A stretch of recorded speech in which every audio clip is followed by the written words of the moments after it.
말씀 시편 63편 1절로 마지막 절까지인데 우리 4절까지만 먼저 읽겠습니다. 시편 63편 1절로 4절까지 먼저 시를 읊도록 하겠습니다. 다 같이. 하나님이여, 주는 나의 하나님이시라. 내가 간절히 주를 찾되 물이 없어 마르고 황폐한 땅에서 내 영혼이 주를 갈망하며 내 육체가 주를 앙모하나이다.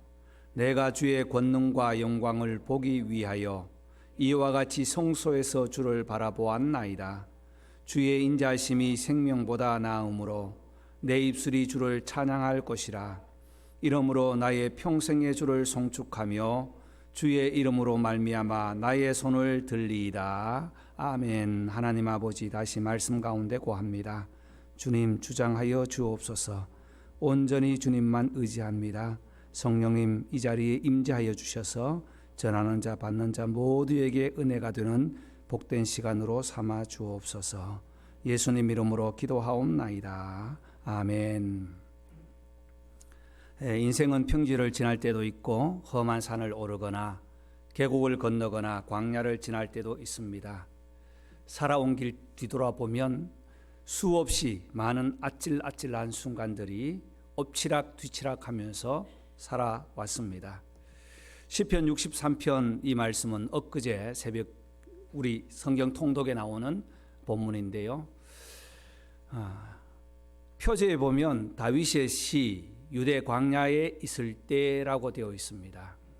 성전에 올라가는 시도 아니고 광야에 있을 때라는 겁니다. 표제만 보아도 어떠한 형편인지 우리는 짐작할 수 있지 않겠습니까? 다윗은 지금까지 두 번에 걸쳐서 광야에 있었던 시절이 있었습니다. 한 번은 사울에게 쫓기어서 오랫도록 광야 생활을 했고요. 또 한 번은 왕이 되었지만 아들 압살롬의 반역으로 인해 가지고 광야에 있었던 시기가 있었습니다. 다윗이 유다 광야에 나간 것은 사냥이나 산행을 하기 위한 것도 아니고 백성을 돌보기 위한 행차도 아니었습니다. 정말 안타깝고 아픈 마음으로 광야에 있었던 시간들이었습니다. 사무엘하 15장 23절 보면 온 땅 사람이 큰 소리로 울며 모든 백성이 앞서 건너가며 왕도 기드론 시내를 건너가니 건너간 모든 백성이 광야길로 향하니라 라고 되어 있습니다.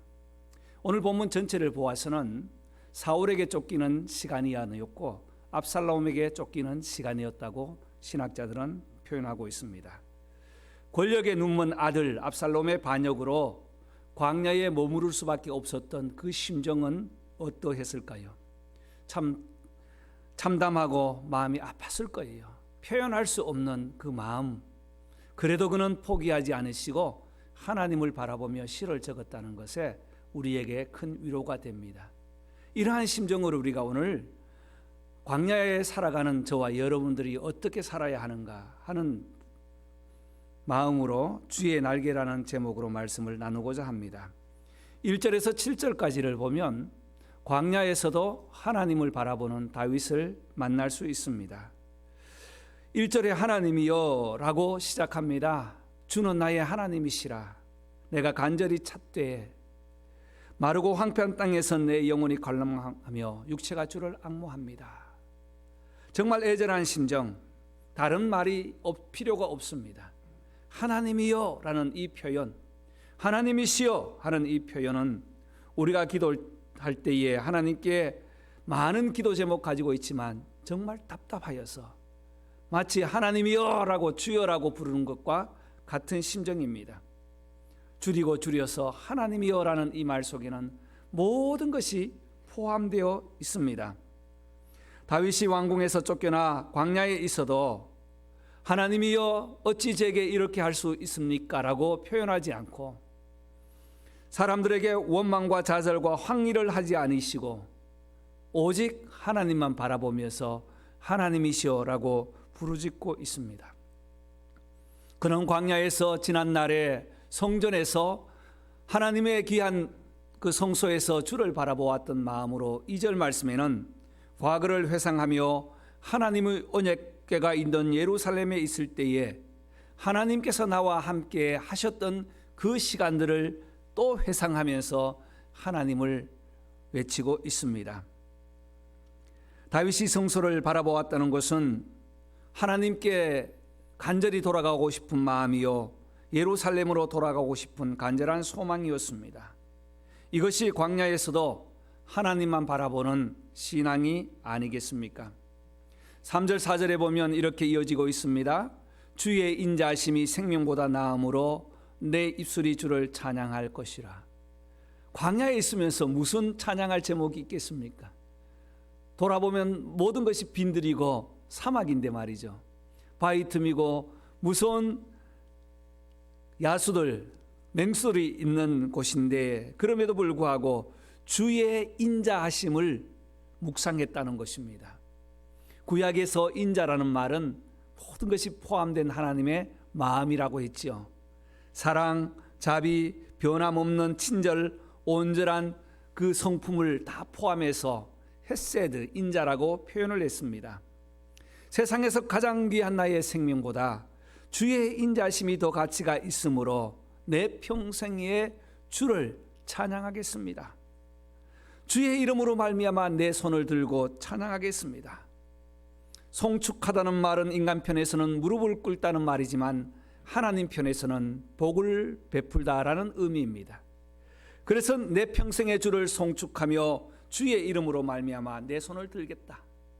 내가 무릎을 꿇고 항복하고 손을 들고 나갈 때에 하나님께서는 나에게 분명히 복을 주실 줄 믿고 하나님께 감사하는 내용입니다.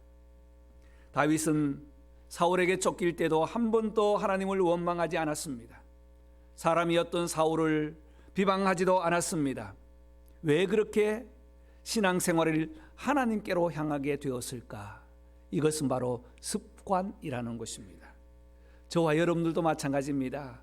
우리의 제한된 인생이라는 시간 속에 원망하는 것도 습관이고 비방하는 것도 습관이고 좌절하는 것도 습관입니다.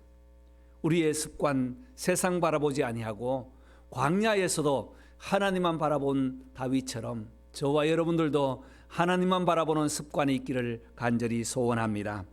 하나님만 바라보는 아침이 되기를 소원합니다. 그래서 우리의 습관이 누구를 바라보자? 하나님을 바라보자 하는 것입니다. 5절에서 7절까지 같이 낭송하겠습니다. 다 같이 다윗의 마음으로 같이 읽겠습니다. 골수와 기름진 것을 먹음과 같이 나의 영혼이 만족할 것이라. 나의 입이 기쁜 입술로 주를 찬송하되 내가 나의 침상에서 주를 기억하며 새벽에 주의 말씀을 잦은 소리로 읊조릴 때에 하오리니 주는 나의 도움이 되셨음이라. 내가 주의 날개 그늘에서 즐겁게 부르리이다. 아멘.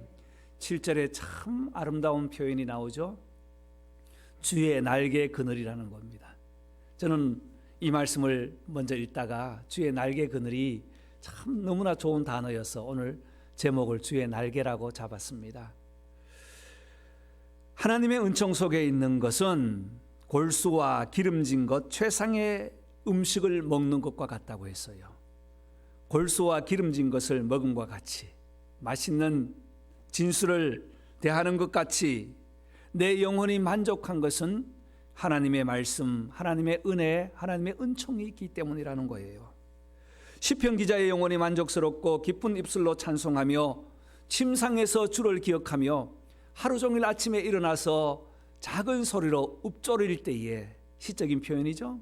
작은 소리로 내가 고백하며 마음에 담고 있는 것을 입술로 고백할 때에 주님께서는 나의 도움이 되셨다는 것입니다. 습관에서 나오는 우리의 생활 표현 아니겠습니까? 칼을 겨누고 반란을 일으킨 압살롬을 생각하면 잠을 이룰 수 없습니다. 키우면서 온갖 정성 다했을 것을 생각하면 떠오를 때마다 분노가 올라올 것입니다. 한없이 인생이 무엇인가 서글펐을 것입니다.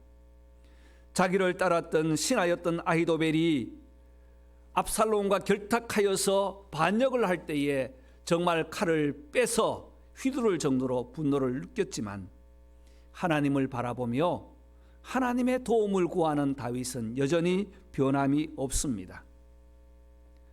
그러한 분노가 치밀어 뜬 눈으로 밤을 지새웠을 것이지만 다윗은 하나님께 모든 것을 맡기고 단잠을 자고 난 이후에 아침에 일찍 일어나서, 저와 여러분처럼 아침에 일찍 일어나서 주의 은혜를 마음으로 읊조린다는 것입니다. 여기서 읊조린다는 것은 묵상하며 혼자 중얼거리는 것 아닙니까? 우리도 삶 가운데 읊조릴 때가 참 많지요. 하나님이 도와주실 거야. 여호와는 나의 목자시니 내가 부족함이 없어. 하나님께서 우편에서 그늘이 되어주셔서 라고 읊조리는 것처럼 주의 그늘 아래 거하는 자에게 안식을 누리는 큰 축복, 이것이 바로 광야에서 하나님을 바라보는 삶이었다는 것입니다. 마음의 묵상을 하면서 반추하면서 되새김질하면서 주의 말씀이 나를 주장할 때에 주의 날개뿐 아니라 주의 날개 그늘 아래 거하겠다는 귀한 표현을 하였습니다. 사랑하는 성도 여러분, 주의 날개 아래 거하기를 바랍니다. 오늘 하루도 우리의 삶을 주님의 날개 그늘 아래 거하는 귀한 축복이 있기를 주의 이름으로 축원합니다. 세 번째로는 8절에서 11절까지입니다. 같이 낭송하겠습니다. 나의 영혼이 주를 가까이 따르리니 주의 오른손이 나를 붙드시거니와 나의 영혼을 찾아 멸하려 하는 그들은 땅 깊은 곳에 들어가며 칼의 세력에 넘어져 승강이의 먹이가 되리이다. 왕은 하나님을 즐거워하리니 주께 맹세한 자마다 자랑할 것이나 거짓말하는 자의 입은 막히리로다. 아멘. 대꾸법을 쓰면서 우리의 몸이 이 살이 뼈에 찰싹 붙어 있는 것처럼 우리가 하나님께 붙어 있다는 말씀이에요. 다윗 자신은 이 살이 뼈에 붙어 있을 때에 기능을 하는 것처럼 우리가 하나님께 찰싹 붙어 있을 때에 하나님의 그 은혜로 광야에서 승리를 노래할 수 있다는 것입니다. 하나님께서 오른손을 자신을 붙들고 계신다는 것을 확신하죠. 성경에서는 하나님의 왼손이 너를 붙들리라 하는 말씀은 없습니다. 하나님의 오른손이 너를 붙들리라는 말씀 표현들이 종종 나와요. 시편 41편 10절 보면 두려워하지 말라 내가 너와 함께함이라 나는 내 하나님이 됨이라 내가 너를 굳세게 하리라 참으로 너를 도와주리라 참으로 나의 의로운 오른손으로 너를 붙들리라고 했습니다. 시편 118편 6절 16절 26절에도 보면 주의 오른손이 나를 붙들어 주겠다고 했어요. 시편 60편 5절에도 주께서 사랑하시는 자를 건지시기 위하여 주의 오른손으로 구원하시고 응답하셨도다. 오늘 이 하나님의 오른손, 권능의 손, 능력의 손이 광야에 있을 때에도 다윗을 지켜주신 것처럼 이 어려운 시대를 살아가는 저와 여러분에게도 하나님의 오른손에 붙들림이 있기를 주님의 이름으로 축복합니다. 대꾸법을 하면서 하나님께 참말하는 자는 하나님의 은혜를 베풀지만 그들은 땅 깊은 곳으로 들어가고 죽고 승냥이 여우 또는 자칼의 밥이 되어버릴 것이라. 정말 반역했던 그들의 비참한 그 마지막을 예언하는 것처럼 표현을 하고 있습니다. 반역했던 그들의 마지막이 참으로 비참했습니다. 아히도벨은 자신의 전략이 이 압살롬이 받아들이지 않자 거기에 분노해서 자기 고향으로 돌아가서 자기를 하고 말았고요. 압살롬은 도망하면서 노새를 타고 가다가 그 긴 머리카락이 나무 그 상수리 나무에 걸려가지고 마른 쪽 노새는 빠져나가고 자기는 걸려있다가 다윗의 신하야 요압에게 결국은 죽게 됩니다. 참 비참하죠. 전사한 것도 아닙니다. 억울한 죽음 아닙니까? 이상한 죽음 아닙니까? 머리가 나무에 걸리게 되고 그로 인해서 붙잡히게 되고 죽게 되는 비참한 결과를 맞이합니다. 반역했던 자들이죠. 그러나 다윗에게는 하나님께서 함께 하시고 지키시고 보호하시고 오른손으로 지켜주셨다는 은혜를 계속적으로 고백하고 있습니다. 사랑하는 성도 여러분, 이 시편 말씀을 우리가 오늘 또 묵상하면서 하루를 마감하시고 또 한 주간을 정리하시고요. 광야에서 하나님을 바라보시고 주의 날개 아래서 안식을 누리시고 광야에서도 오른손으로 붙드시는 하나님의 은혜로 승리를 확신하는 귀한 축복 나누는 성도들 다 되시기를 주의 이름으로 축원합니다. 기도하겠습니다. 하나님 아버지,